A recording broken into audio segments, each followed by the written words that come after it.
రేయ్, లెటర్లో ఉన్న రైటింగు అమ్మ రైటింగు ఒకటి కాదని పెద్ద వాస్కోడి గామలాగా కనిపెట్టారు. అంతవరకు బానే ఉంది. What next? ఏం చెయ్యాలి? వేద ఎక్కడుందో ఎలా తెలుసుకోవాలి? బయటికి వెళ్ళి వెతికితే తెలుస్తుంది. ఇంట్లో కూర్చుని కబుర్లు చెప్పుకుంటే కనిపిస్తుందా? అక్షయని పల్లెటూరికి తీసుకెళ్లామన్న విషయం అమ్మకు తెలియనంత వరకు అమ్మ ఎవరికంట పడదు. కానీ ఈ మనిషి అందుకు ఒప్పుకోవడం లేదే. ఏ అవని, ఆటలో ఉందా నీకు? మా అమ్మ ఏదైనా చేసుకుంటే అప్పుడేం చేస్తావు? తొందరగా ఒక నిర్ణయం తీసుకుని తగలాడు. మావయ్య, ఈ సమస్య పల్లెటూరు దగ్గర నుంచి మొదలైంది.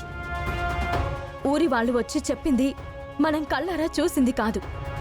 అందుకే ముందు వాళ్ళు చెప్పింది ఎంతవరకు నిజమో తెలుసుకోవాలి. మన ఊరి వాళ్ళు అబద్ధం చెప్పరు కదమ్మా. ఈ రోజుల్లో మన నీడని కూడా మనం నమ్మలేకపోతున్నాం మావయ్య. చూసారా తప్పించుకోవడానికి ఎలా పిచ్చి పిచ్చిగా మాట్లాడుతుందో? ఎందుకు తొందరపడుతున్నారు?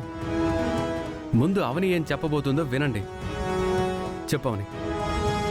మావయ్య, ఊర్లోని సమస్యల గురించి ఊరికే వెళ్ళి తెలుసుకుంటాను. కొన్ని మన కళ్ళతో చూడాలి, చెవులతో వింటే సరిపోదు. అప్పుడే ఒక నిర్ధారణకి రాగలము. అందుకే నేను వెంటనే బయలుదేరతాను. అటు నుంచి వచ్చిన తర్వాత అక్షయ్ని అక్కడికి తీసుకుని వెళ్లాలో లేదో నిర్ణయించుకుందాం. బావా, వెళ్దామా? నువ్విలా సమయం వృధా చేసుకుంటూ పోయావంటే అమ్మ ఏ క్షణంలో ఏ నిర్ణయం తీసుకుంటుందో చెప్పలేం. మీలా మాట జారినంత ఈజీగా అత్తయ్య ఏమీ చేసుకోదు. మీ అంత తొందరపాటు అత్తయ్యకి ఉండదు.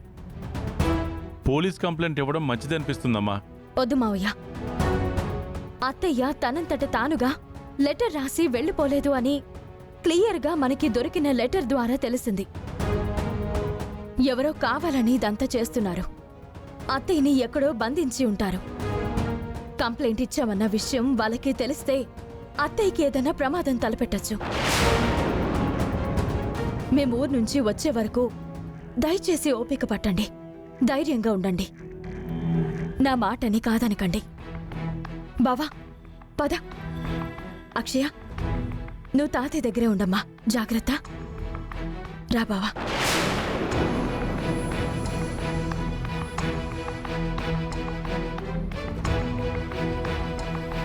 ఎప్పటికా మాటలాడి తప్పించుకు తిరుగువాడు ధన్యుడు సుమతి అన్నట్టు అవని కూడా అలాగే ప్రవర్తిస్తుంది. సులువుగా తప్పించుకోవడం ఎలాగో అవని దగ్గర నుంచి క్లాసులు తీసుకోవాలి.